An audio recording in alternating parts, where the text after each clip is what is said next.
அடுத்ததாக சீரகம் 2 தேக்கரண்டி,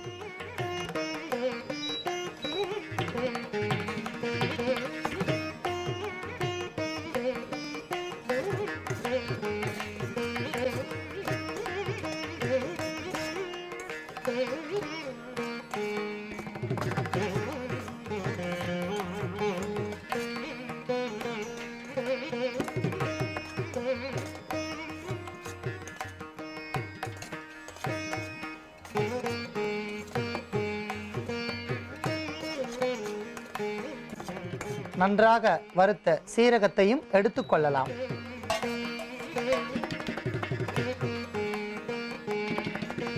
இறுதியாக காரத்திற்கு ஏற்றாற் போல காய்ந்த மிளகாய் வற்றல்,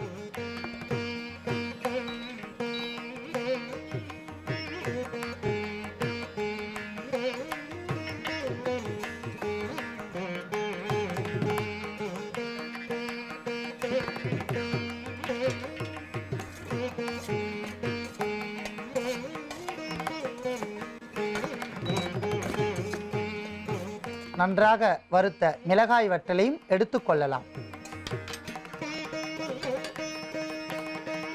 அடுத்ததாக வெந்தயம் 1 தேக்கரண்டி,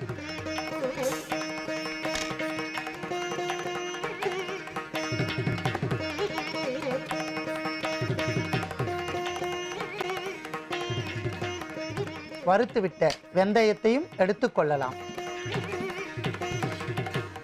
அத்தனை பொருட்களும் பொன்னிறமாக வறுத்து நாம் எடுத்து வைத்துள்ளோம். இப்பொழுது அத்தனை பொருட்களையும் சேர்த்து சன்னமான முறையில் தூள் செய்து எடுத்துக்கொள்ளலாம்.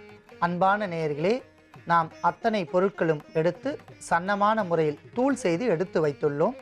இப்பொழுது நாம் சுமார் 200 மில்லி அளவிற்கு தண்ணீரில் தக்காளி துண்டுகள், பெருங்காயத்தூள், உப்பு, மஞ்சள் பொடி இவை அனைத்தும் கரைத்து கரைசலாக எடுத்து வைத்துள்ளோம்.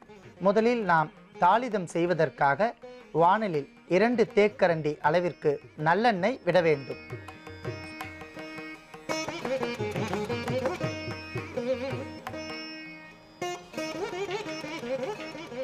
நன்றாக காய்ந்த நல்லெண்ணெயில் கடுகை சேர்த்து பொரிக்க வேண்டும். இத்துடன் கறிவேப்பிலை தேவையான அளவு,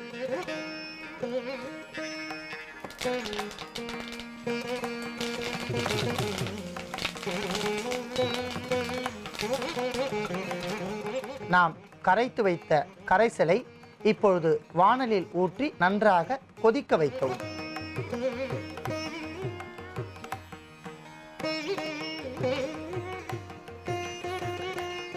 தேவையான அளவிற்கு நாம் சேர்த்த கரைசல் கொதித்து கொண்டிருக்கின்றன. அத்துடன் நாம் அரைத்து வைத்த துவரையுடன் மற்ற மூலிகை பொருட்களும் சேர்த்து அரைத்தெடுத்த தூளில் இருந்து தேவையான அளவிற்கு சேர்த்து மீண்டும் கொதிக்க வைக்கவும்.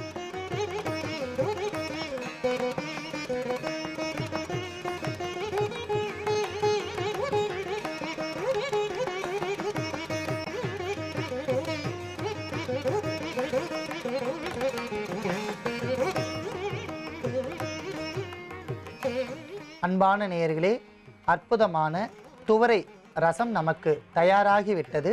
அதை நாம் தனியாக எடுத்துக்கொள்ளலாம். அற்புதமான முறையில் அஜீரணத்தை போக்கக்கூடிய கொத்தமல்லி தழைகளை தூவலாம்.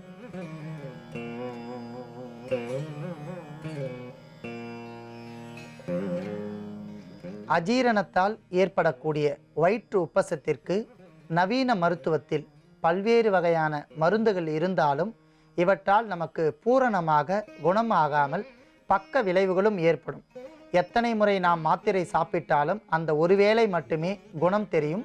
மீண்டும் வயிற்று உப்பசம் ஏற்பட்டு கொண்டே இருக்கும். ஆனால் துவரையிலிருந்து நாம் தயாரித்த இந்த மூலிகை ரசம் மிகவும் அற்புதமான அஜீரணத்தை போக்கக்கூடிய, வயிற்று உப்பசத்தை அறவே தவிர்க்கக்கூடிய ஒரு பக்க விளைவு இல்லாத ஒரு ரசமாகும். இந்த ரசத்தால் உடலுக்கு பலம் ஏற்படும்.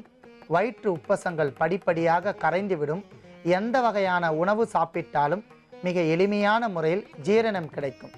அன்பான நேயர்களே, எளிமையாக நம் வீட்டு தோட்டத்தில் கிடைக்கக்கூடிய துவரையை கொண்டு நாம் தயாரித்த இந்த மூலிகை ரசத்தை நோய் உடையவர்கள் சாப்பிட்டு நோயின்றி வாழ வேண்டுகிறேன்.